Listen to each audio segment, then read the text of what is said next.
하나님 말씀은 누가복음 17장 1절부터 10절 말씀입니다. 누가복음 17장 1절부터 10절 말씀을 공독합니다.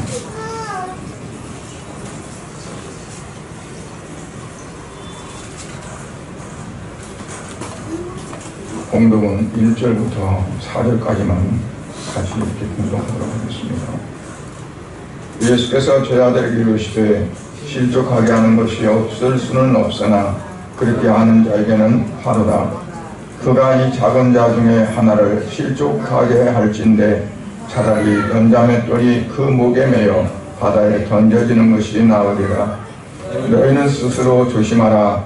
만일 형제가 죄를 범하거든 경고하고 회개하거든 용서하라. 만일 하루에 7번이라도 네게 죄를 짓고 7번 네게 돌아와 내가 회개하노라 하거든 너는 용서하라 하시더라. 아멘. 하나님 아버지 은혜를 감사드립니다.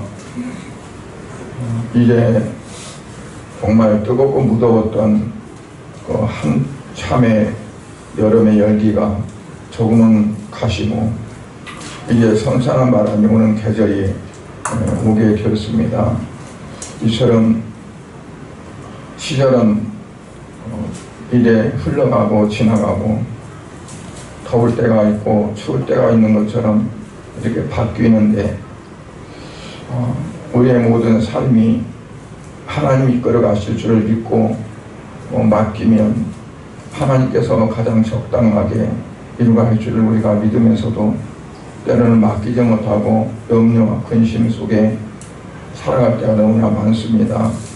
아버지, 하나님을 우리가 전적으로 믿어지지 못하고 현실적으로 부딪히는 것만 우리가 바라보면서 너무 견딜 수 없어서 더우면 더워서 추우면 추워서 원망하고 불평할 때도 많습니다.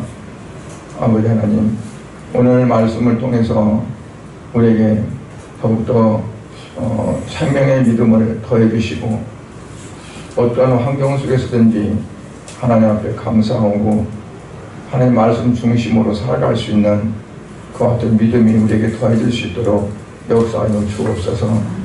예수 그리스도의 이름으로 기도드리옵나이다. 아멘. 오늘 말씀에 보면 예수님께서 제자들에게 아주 좀 이렇게 어려운 그런 말씀을 합니다. 1절에 보면은 너희가 실족해 하는 것이 없을 수는 없으나 그렇게 하는 자에게는 화가 있다. 그러니까 실족해 하는 일이 없을 수는 없으나 그러면 실족해 하는 일이 다반사로 있을 수 있다는 얘기잖아요. 그런데 그렇게 하는 자에게는 화가 있다는 거죠. 그러면 어떻게 하라는 거냐? 실족해 하는 일이 없을 수는 없다 하는 것은 우리가 이 땅에 살아가면서 너무나 많이 이렇게 나타날 수 있는 그러한 얘기라는 얘기예요. 그래서 각별히 우리가 그런 부분에서 참 관심을 갖고 그리고 스스로 경계하지 않으면 안 된다 하는 거죠. 왜냐하면 그 이유를 2절에 말씀하고 있는데 그가 이 작은 자 중에 하나를 실족해 할진데 실족해 한다면 차라리 연자맷돌이 그의 목에 매여 바다에 던지는 것이 나으리라. 연자맷돌은 곡식을 이렇게 가는 그 맷돌이에요. 돌로 만든 거. 그러니까 나무는 물에서 뭐 처음엔 뜨다가 또 뭐 가라앉을 수도 있고 그러지만 이 돌은 뜬다는 자체가 없잖아요. 연자맷돌이. 목에다가 메고 던진 다음에는 그냥 꼭 그냥 그대로 죽는다는 얘기잖아요. 그러니까 실족해 한다는 것 자체가 곧 사망이다. 라고 이렇게 말씀합니다. 실족게 할 수 없지 않다. 그러니까 없을 수는 없다. 그런데 실족하는 자에게는 화가 있다. 어떤 화가 있느냐? 연자맷들을 목에 메고 바다에 던지어지는 것, 그것보다 오히려 던져지는 것이 낫다. 그러면은 연자맷들을 목에 메고 던져지는 것보다 더 심한, 더 극한 그런 가운데 빠지게 되어진다 하는 극한 상황을 우리에게 말씀을 합니다. 그러면서 3절에 보면 너희는 스스로 조심하라. 그래, 그러니까 조심 안 할 수가 없잖아요. 조심해야 된다는 거죠. 왜냐하면 연자맷들은 목에 메고 바다에 던져지는 그냥 그 자체가 사망인데 그러지 않기 위해서는 조심하라. 그러면서 뭐라고 말씀합니까? 네 형제가 죄를 범하거든 경고하고 회개하거든 용서하라. 네 형제가 죄를 범하거든 경고하라. 그리고 나서 회개하면은 용서하라. 그런 거죠. 그러니까 용서도 뭐냐면 회개하는 전제가 딸려요. 그러니까 죄를 범해서 그 죄를 범했는데 그 죄를 자기 혼자 죄를 지는 것이 아니라 나에게 어떻게 함으로 죄를 졌다는 얘기예요. 그럼 경고를 하라는 얘기죠. 그러면 안 된다고. 그러면 회개를 해. 그럼 내가 잘못했다. 내가 회개하라. 그러면 그 회개하면은 용서를 하라는 거죠. 그런데 얼마큼 용서를 할까? 예수님께서 용서의 그 범위에 대해서 말씀을 4절에 했어요. 만약 하루에 7번이라도 네게 죄를 짓고 7번 네게 돌아와서 내가 회개하는 하거든 너는 용서하라 하시더라. 내한테 잘못해놓고 갔다가 내가 잘못했다고 와서 용서를 빌었어요. 그러면 뭐 어쩌다가 실수도 하는 거지 괜찮아 하는데 또 와서 또 어떻게 잘못해놓고 와서 또 와서 또 용서 비는 거예요. 한 번, 두 번, 세 번 그러니까 나중에 성질 나가지고 뭐 이런 게 있어 그러고 쏘아붙이고 그 용서를 안 해줬다. 그게 아니고 7번이라도 하라. 7번은 뭐냐면 꼭 하나 둘 넷 7번이 아니라 7번은 완전한 숫자입니다. 그래서 7번이 아니라 10번이라도 용서해주라. 거기 전제가 뭐냐면 내가 잘못했다고 회개하면 그거를 용서해주라는 거죠. 그러니까 사도들이, 제자들이 예수님 말씀을 듣고 어떤 반응이 나타났어요? 너무 어렵다. 도저히 안 되겠네. 내 상태로는 이건 안 돼. 그러니까 뭐냐면 주여 내게 믿음을 더하소서. 그러니까 내가 지금 현재 이 믿음 가지고는 7번 뭐 또 와서 또 잘못해놓고 또 용서해달라. 또 그러고 나 금방 또 뭐 내한테 또 이러고 나 또 용서해달라. 그럼 이건 완전히 오장 뒤집어지고 막 이럴 텐데 이 상황으로는 안 되니까 내게 믿음을 어떻게 하라고요? 더해달라. 뭐 믿음의 어떤 분량, 양적인 부분에서 이만큼 모자라고 여기다 더 채우지만 더 많고 어떤 그런 개념으로 이제 생각할 수도 있겠는데 예수님이 말씀하시는 거는 그런 개념이 아니었어요. 제자들이 생각할 때는 나는 믿음의 분량이 이만큼밖에 안 되니까 여기다가 믿음을 더 이만큼 채워주면 이게 되겠다. 그런 의미에서 믿음을 더하소서 하는 거죠. 그런데 예수님 말씀하는 건 뭐냐면 믿음의 양이 문제가 아니라 믿음의 질입니다. 믿음의 질. 그 다음에 보면 예수님이 하시는 말씀이 나와요. 너에게 겨자씨 하나할 만한 믿음이 있었다면 이 뽕나무도 뿌리가 뽑히라 하면 뽑혀서 바다에 심기라 하면 심겼을 것이다. 그것이 너희에게 순종하였으리라. 그러니까 겨자씨 같은 믿음, 겨자씨 하나할 만한 믿음. 겨자씨는 크지 않잖아요. 제가 이제 기도원에 한 달에 한 번씩 가는데 가다 보면 그 지방에 담배를 많이 심더라고요.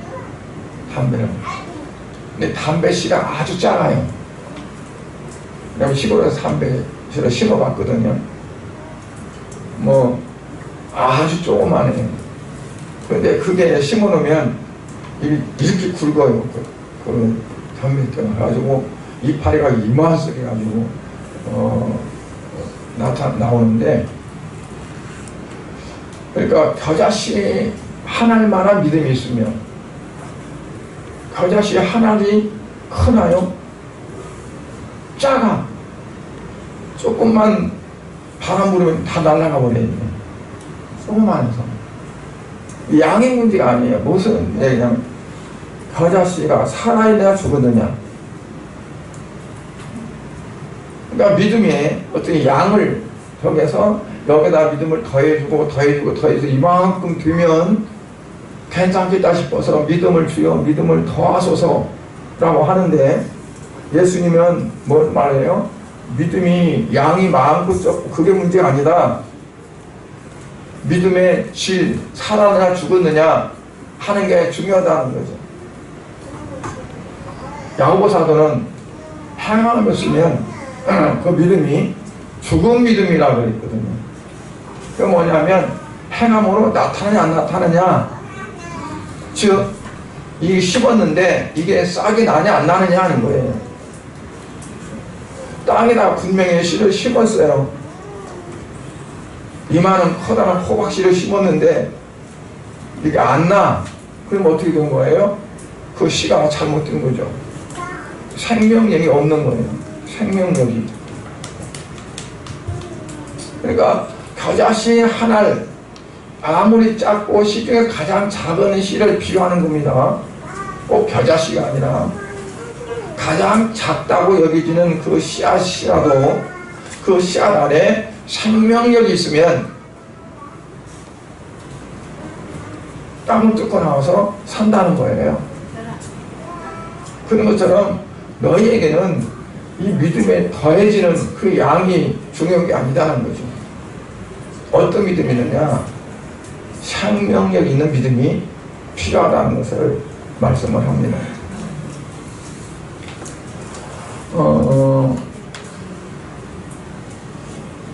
물론 우리가 어떤 죄의 유혹이 있을 때 그 죄의 유혹을 단호하게 물리쳐야 됩니다. 그런데 단호하게 그 죄의 유혹을 물리치는 것도 뭐냐면 내게 믿음이 적어서가 아니고 믿음이 어때서가 아니라 그 양이 중요한 것이 아니라 내가 믿음이 그러한 것들을 넘어설 수 있는 생명력이 약하다는 거예요. 생명이 없다는 거죠.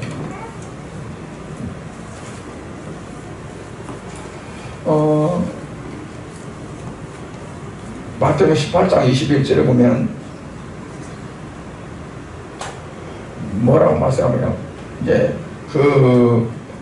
그때 베드로가 나와 가르되 주여 형제가 내게 죄를 범하면 몇 번이나 용서하오리까? 그럴 때 22절에 예수께서 가라사대 내가 네게 이르노니 7번이 아니라 70번씩 7번이라도 할지니라. 70번씩 7번. 그 완전한 거죠. 그러니까 뭐냐면 내가 생각할 때 이 정도면 되겠다 하는 게 아니라, 이제 아침에 양치질 하면서 이제 좀 집중하고 생각을 하는데, 뭐냐면 나한테 주시는 그 생각이 뭐냐면, 납득을 하려고 하지 마라. 납득을 하려고 하지 마라. 납득한다는 건 내가 계산해서, 내가 생각해서 이해되고 받아들이는 것이 납득이잖아요. 상식이 어긋나지 않고 상식이 통하고 또 뭔가가 막히지 않은 어떠한 그런 것들이 있을 때, 아 맞아 그럴 수 있겠구나 라고 이렇게 표현되는데, 그건 어디까지나 뭐냐면 내 주관에서 그거를 납득한다는 거예요. 납득이 될 때. 우리가 77번이라고 용서하는 것은 뭐냐면, 내 수준에서 이거를 납득하고 아 이 정도는 되겠다는 어떤 기준이 있으면 안 된다는 거죠. 그러니까 기준이 있으면 어떻게 77번 용서가 될 수 있겠어요? 안 되죠. 어떻게 그럴 수가 있어? 이건 말도 안 돼.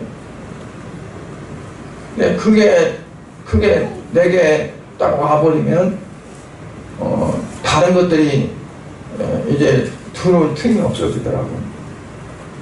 그냥 그것 때문에 내가 거기서 붙잡히는 거지. 그러니까 내가 도저히 납득이 안 돼. 이럴 수가 없어. 그게 딱 오면은 이게 뭐 용서도 안 되고, 그리고 이해가 안 되는 거예요. 납득이 안 되는 거예요. 나한테 이제 너가 납득을 하려고 하지 마라. 네, 납득이라고 이렇게 들렸어요. 그러니까 우리가 이제 맞아 그럴 수 있겠다, 이렇게 되겠다 하는 것들은 뭐냐면 다 내 기준에서 이해가 되는 것들이거든요. 근데 이해가 안 되는 것들은 내가 받아들일 수가 없어. 왜냐하면 내 기준이 있으니까. 그러니까 77번이나 용서하는 건 그 기준이 이미 무너졌을 때 가능한 거죠. 그러니까 우리가 하나님 주님이 아시고 하나님 아신다는 전제가 되어질 때 내 기준이 있을 수가 없는 거거든요. 근데 그게 안 되니까 이 일도 하나님이 하셨고 이 일도 하나님이 행하신다라고 믿으면, 그냥 그대로 받아들이면 내가 이거를 걸러내지 않고 어떤 그 기준이 없어지는 거거든요. 근데 그게 내 기준이 살아있고, 그러니까 뭐냐면 거기서 그 선에서 딱 이렇게 평가가 되는 거예요. 그러니까 예수님께서 베드로에게 하시는 말씀이에요. 네게 이르는데, 네게 말하는데 7번이 아니라 70번씩 7번이라도 용서해야 된다. 그거는 우리 어떤 그 터울을, 어떤 그 턱을 만들지 말라는 거거든요. 이 정도 레벨까지는 내가 괜찮아. 그 이상은 안 돼. 근데 이 턱 자체가 다 없어져야 된다. 그게 이제 뭐냐면 내가 납득을 하지 않고 그냥 그 어떤 그게 다 없어지는 걸 말하는 거죠.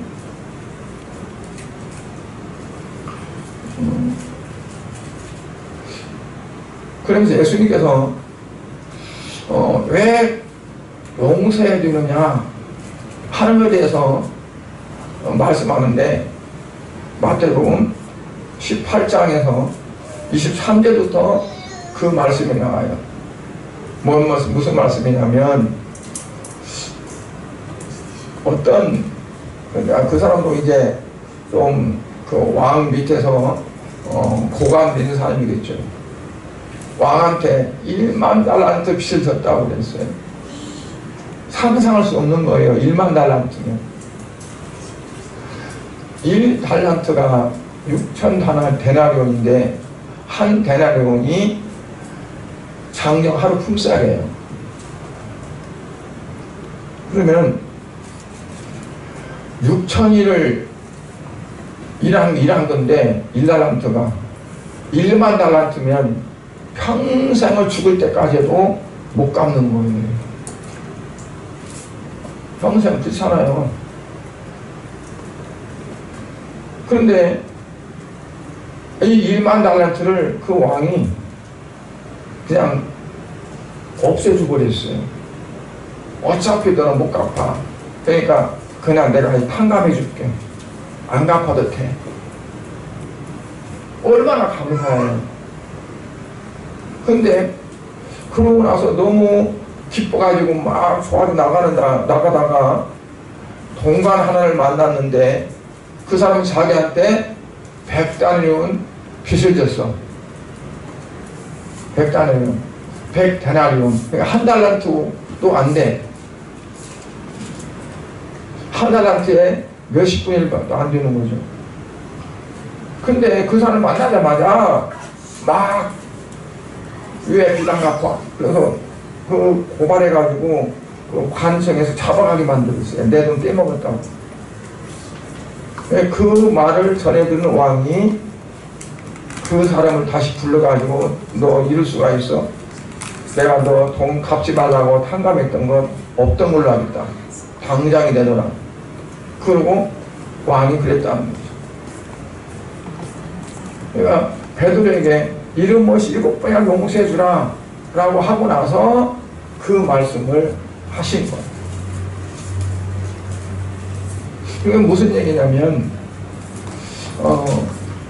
오늘 이 말씀과도 이제 상통하는 거죠.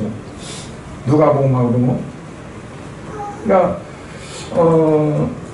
우리가 어떤 그 내가 내 기준이 있고 내가 납득할 만하고 내가 허용할 만하고 어떠한 그런 내 나름대로의 어떠한 그런 부분들이 있으니까 결국에 그 턱에 걸려서 못 넘어가는 거죠. 그래서 그런 부분을 이제 말하는데 그게 뭐냐면 중요한 부분이 뭐냐면 믿음이라는 거예요. 어떤 믿음? 하나님 앞에 전적으로 맡겨드리고 하나님 중심으로 살아가는 믿음.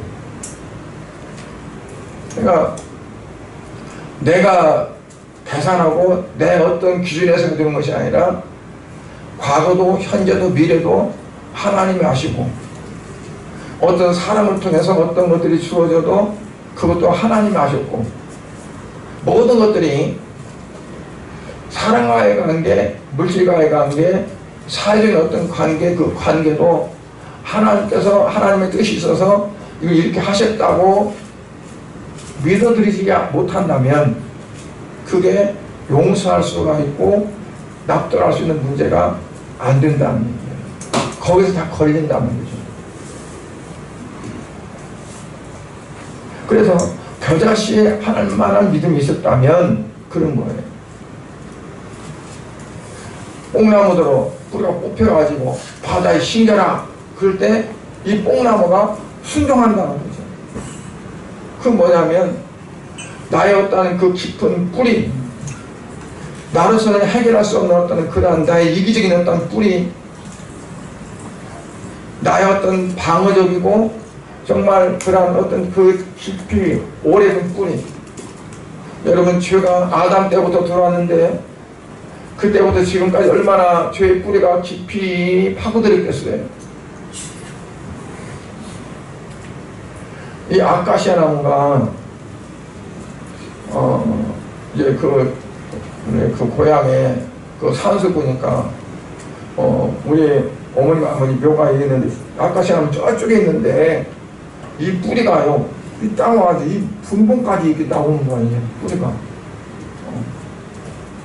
이거를 제거해도 제거가 되지 않아. 뿌리가 딱 들어가지고. 그래서 그거는 이제 누가 뭐 이렇게 뿌리를 이렇게 위에를 나무를 잘라보다가 그 약을 주면은 이게 그 나무를 흡수해가지고 그 뿌리가 죽는다고 그러더라고요. 근데 그것도 쉽지가 않대요. 뿌리가 하나가 아니니까. 그게 그보다도 비교할 수 없을 만큼 우리의 죄의 뿌리는 아담 때부터 계속 뻗어와가지고 우리 몸의 전체를 다 장악하고 있어요. 죄 자체가. 그런데 이와 같이 겨자씨 하나만한 믿음이 있으면 뽕나무를 명령해가지고 바다에 심겨라면 심어지고 순종하듯이 그 믿음이 나를 그 모든 육체의 그떠한 죄의 모든 것들을 다 행해난다는 거죠. 뭐냐면 왜 우리가 용서 안 주느냐? 결국은 주님 말씀하시는 그 보면 죄의 뿌리 때문에 그런다는 얘기죠. 그 죄의 뿌리가 다 어디서 하느냐? 나를 위한 것. 하나님보다 나를 위한 것. 하나님 말씀은 먹지 말라 했는데 내가 나를 위해서 보니까 그게 먹음직스럽고 보암직스럽고 지혜로울 만큼 탐스럽게 보이는 거예요. 하나님 말씀이 내 안에 있을 때에는 그 보실 때 그걸 가까하기도 싫고 만져보기도 싫은 어떤 것들을 보였던 것이 사탄에 개입되어서 그가 자기 육신을 바라보고 내가 이거 먹으면 지혜롭겠다, 내가 이거 먹으면 어쩌겠다, 뱀의 말을 듣고 생각하니까 어때요? 그게 달리 보이는 거예요. 그걸 따먹었단 말이에요. 그게 이제 우리에게 죄가 되어져서 그 죄의 뿌리가 우리에게 박혀가지고 뭐냐면 다 나를 중심으로 나를 위한 것들로 방음하게 설치되어지고 나를 통해서 모든 것들이 다 평가되어지고 모든 길이 나를 통해서 봐지는 거예요. 그러니까 뭐냐면 용서가 안 된다는 거죠.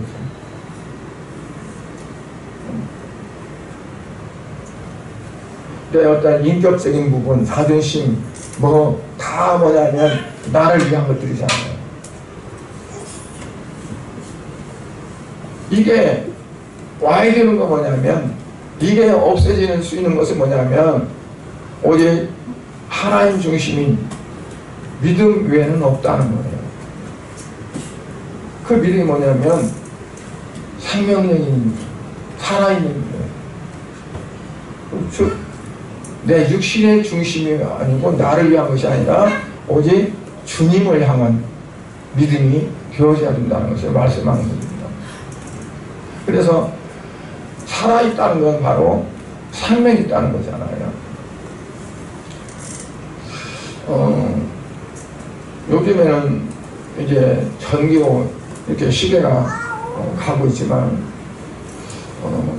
약을 넣어서 시계가 가요. 그 전에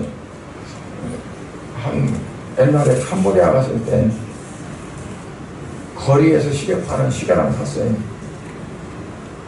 아주 예쁘게 생겼어요. 지금. 그리고 가볍고, 얇고 가볍고. 그래서 하나 샀는데, 이게,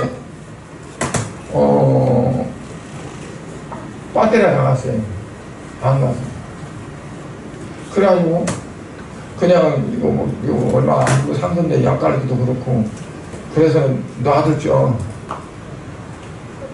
한 몇 년 있다가 뜯어봤더니 그것도 그 배터리에서 이렇게 액체가 나오더라고요. 그것도 시계 배터리도 오래되니까 그래가지고 이게 다 부식돼 버렸어요. 이게 우리가 이제 하는 건전지도 이제 놔두면 이렇게 속에서 이렇게 액체가 나와가지고 삭잖아요. 그래서 됐더라. 그러니까 약이 떨어지면 시계가 죽고 서요. 하지 못해요. 근데 그런 것처럼 우리 믿음도 생명이 없는 믿음은 겉으로는 사람 같은데 실제로는 죽은 거다. 실제로는 죽은 거. 그럼 어떤 것이 생명 있는 믿음일까요? 믿음을 볼 때 생명 있는 믿음과 생명이 없는 믿음이 우리가 구분되나요? 딱 봐서 저 사람 믿음은 살아있어. 저 사람 믿음이 에이 죽었네. 그렇게 보이나요? 어떻게 볼 수 있을까요? 살아있는 믿음과 죽은 믿음. 살아있는 믿음은 자기중심으로 가는 믿음이 아닙니다. 하나님 중심으로. 그러니까 하나님이 하시는 것을 믿고 그대로 따라가는 게 믿음, 살아있는 믿음이고, 죽은 믿음은 뭐냐면 내 생각, 내 방법, 내 중심, 육신의 중심에 서서 갖는 믿음이 죽은 믿음입니다. 그래서 그건 유력이 없어요. 힘이 없어요. 왜냐하면 생명이 없으니까. 그런데 하나님 말씀하셔서 하나님 말씀하셨으니까, 그리고 그 말씀을 붙잡고 나가는 믿음은 하나님께로부터 온 것이기 때문에 살아있는 믿음이 되어진다. 그러니까 왜 말씀을 보고 말씀에 우리가 심취해야 되고 말씀의 은혜에 받아야 되냐면 하나님 주시는 믿음을 갖기 위해서 그렇습니다. 말씀을 알지 못하면 하나님은 알지 못하는 거고, 그리고 내가 믿음 갖는다 해도 결국은 내 확신이고 내 신념이고 내 어떠한 걸로서부터 발상되어지는 믿음이지 하나님으로부터 오는 믿음이라고 볼 수 없기 때문에 그래요. 그러니까 우리가 하나님 말씀이 이랬으니까 이 말씀대로 하나님 이렇게 하셔. 우리가 영적으로 참 깊어져서 기도하면 하나님의 음성을 듣는다든가 그럴 수도 있겠지만, 그렇지 못하면 우리가 말씀을 성문하든 이 성경 말씀을 보면서 말씀을 또 들으면서 거기서 내가 내 말 오는 말씀을 붙잡고 하나님 이렇게 말씀하셨어. 그리고 그 말씀을 붙들고 나가는 믿음은 살아있는 믿음입니다. 왜? 하나님 말씀을 갖고 가니까. 근데 하나님 말씀을 가지고 한다 할지라도 이거를 말씀을 내가 유익하도록 내 입맛에 맞게끔 변형시켜서 자기 것으로 취하는 것은 또 이건 변질된 거예요. 이단들은 어떠냐면 하나님 말씀을 갖고 하는 것 같지만 그 말씀을 자기들의 교리에 맞게끔 이렇게 살짝 돌려가지고 해요. 그러니까 그것들이 뭐냐면 사람들을 영적으로 죽이는 거죠.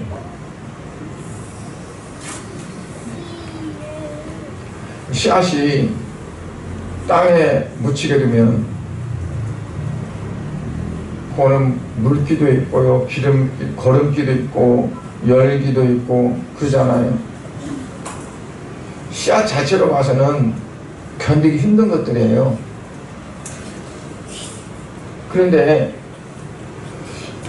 그러한 것들을, 그 기운을 이기고 그 안에 씨앗이 생명력으로 오히려 그것들을 어떻게 적응해서 내가 싹을 튀어나가면 싹이 터서 이제 그 땅을 뚫고 나오는 거고, 그 기운에 막혀서 썩어버리면, 죽어버리면 못 나오는 거죠.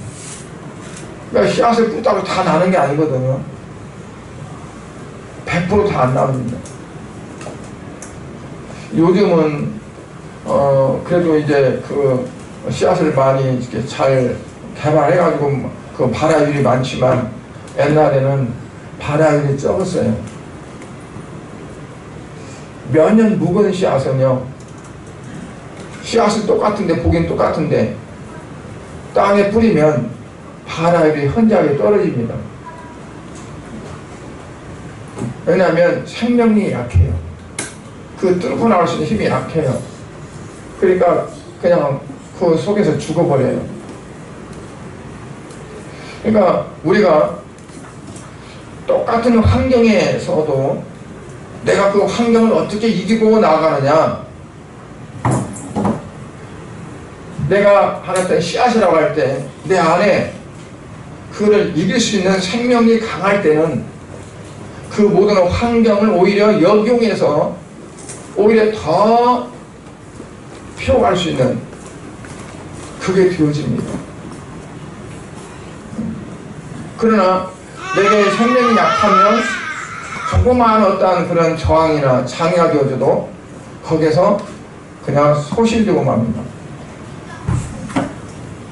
그래서 우리가 살아있는 그런 생명이 있는 믿음이 있어야 된다라고 이렇게 말씀을 합니다.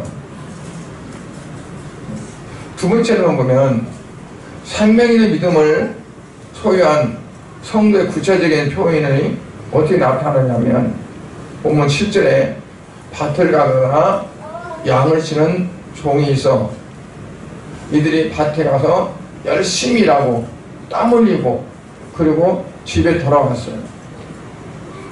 집에 돌아오면 가서 드루던 꼴로 그냥 발을 씻고 그리고 샤워를 하고 그리고 맛있는 음식을 먹느냐, 그게 아니라 그렇게 왔어도 주인의 상을 차려서 주인 먼저 대접하고 그리고 자기가 그때서야 먹게 된다.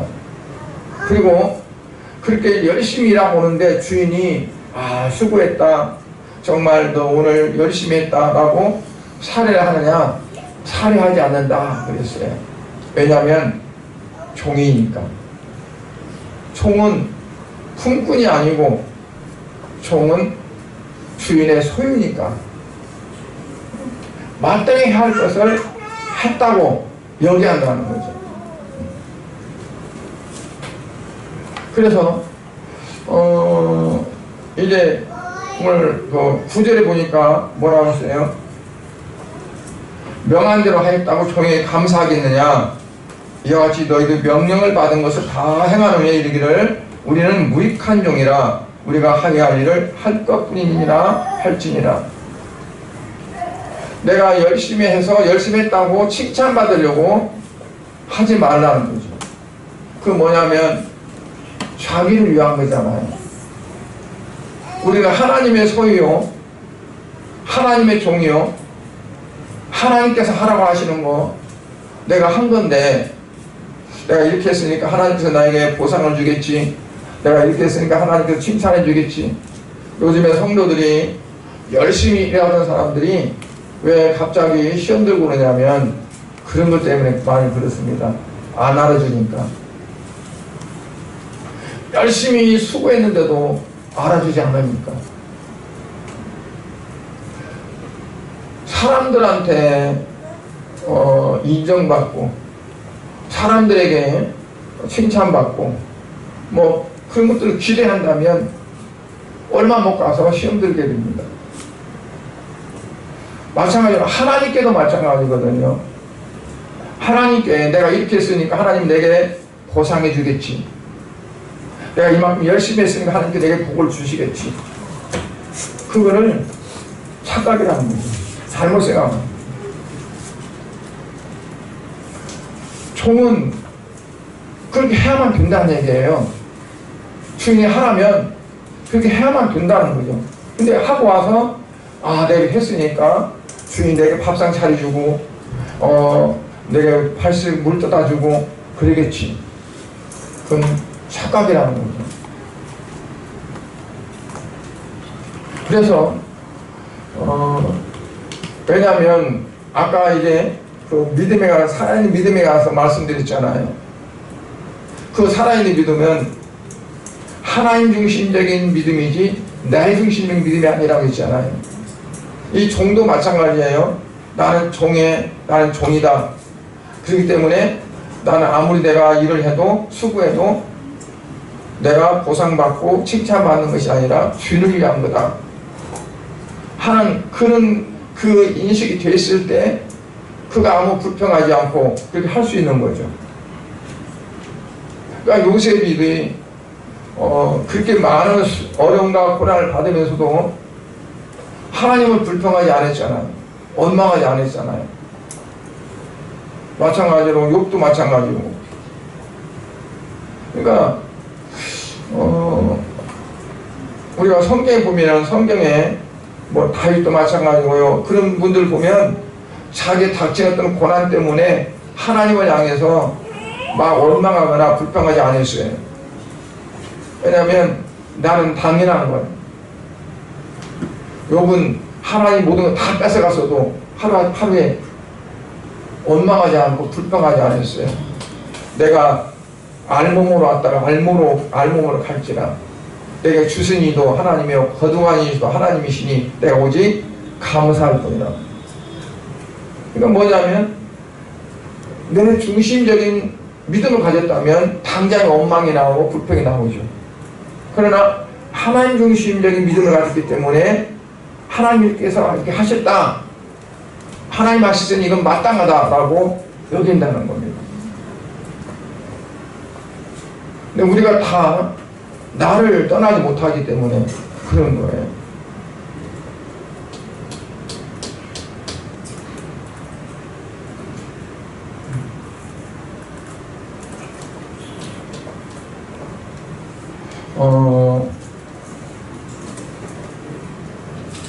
오늘 우리가 이 말씀을 맺으려고 합니다.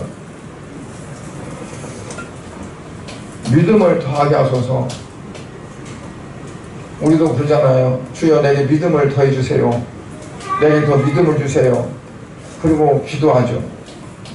어떤 믿음을 달라고 할까요? 내가 믿음을 기도하면 놀라운 능력이 나타나고, 내가 믿음으로 기도하면 어려운 문제들이 해결되어지고 하는 그 믿음을 말할까요? 아니면 어떤 어려움을 당했을 때 이거를 이기고 나갈 수 있는 그 믿음을 말할까요? 어떤 믿음을 말하는 건가요? 하나님 중심적으로 살아갈 수 있는 생명력이 있는 믿음.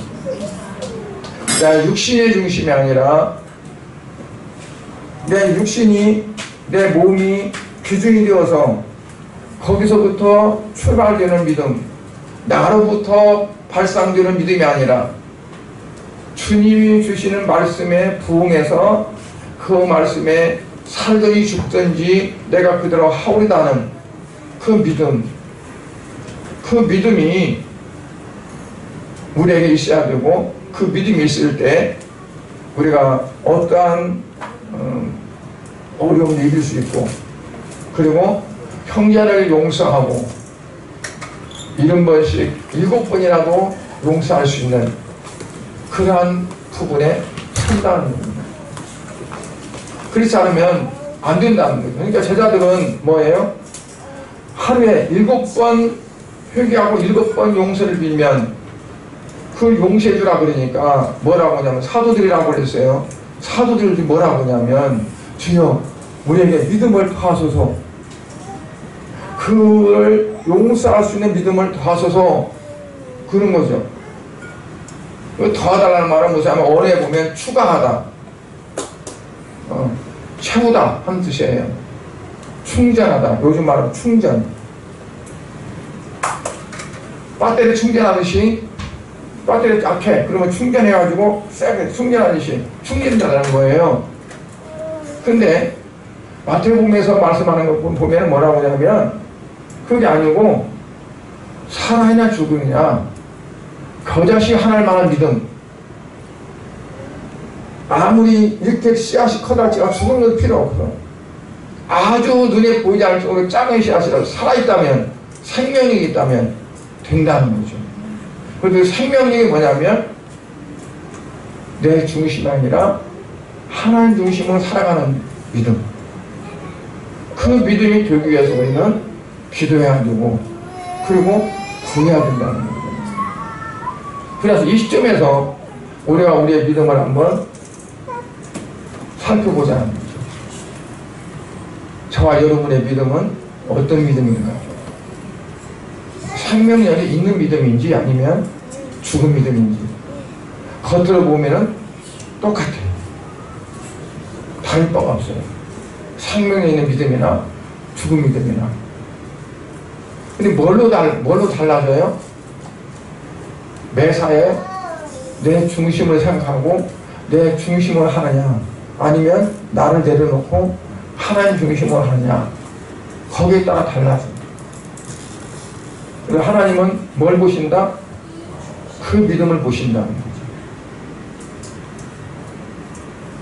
죽어있는 믿음은 가짜 믿음이고 생명력 있는 믿음은 진짜 믿음입니다. 우리는 가짜 믿음이 아니라 진짜 믿음인 생명력 있는 믿음. 내가 납득할 수 있고 내 어떤 위치에서 내가 평가할 수 있고 이해할 수 있고 하는 어떤 그러한 것이 아니라 도저히 이해할 수 없고 납득할 수 없어도 주님이 하셨다고 믿으면 거기에 우리가 순응할 수 있는. 뽕나무도 바다의 신기지라 그러면 뽕나무가 그러고 바다에 신기진다 믿는데 어쩌면 겨자씨 하늘 만한 믿음이 있으면, 그러니까 우리에게 그와 같은 믿음이 갖기를 원해서 우리가 기도하고 우리의 삶이 생명력이 있는 그러한 믿음이 되기를 주의 이름으로 축복합니다. 기도하겠습니다. 하나님 아버지, 주님의 은혜를 감사드립니다. 오늘 말씀 가운데에서 우리에게 믿음을 더하소서 했는데 그 믿음이 그냥 불량적인 그리고 더 많은 믿음을 우리가 원하지 않고 정말 겨자씨 하나를 만한 믿음일지라도 생명력 있는 믿음, 오직 주께서 하시고 주께서 이루시는 주님이 중심으로 나아가는 믿음이 우리에게 있기를 원합니다. 그래서 산도 옮기고 뽕나무도 옮기고 우리의 죄의 뿌리도 옮겨버리는 놀라운 역사가 이루어질 수 있도록 축복하여 주시옵소서. 예수 그리스도 이름으로 기도드려옵나이다. 아멘.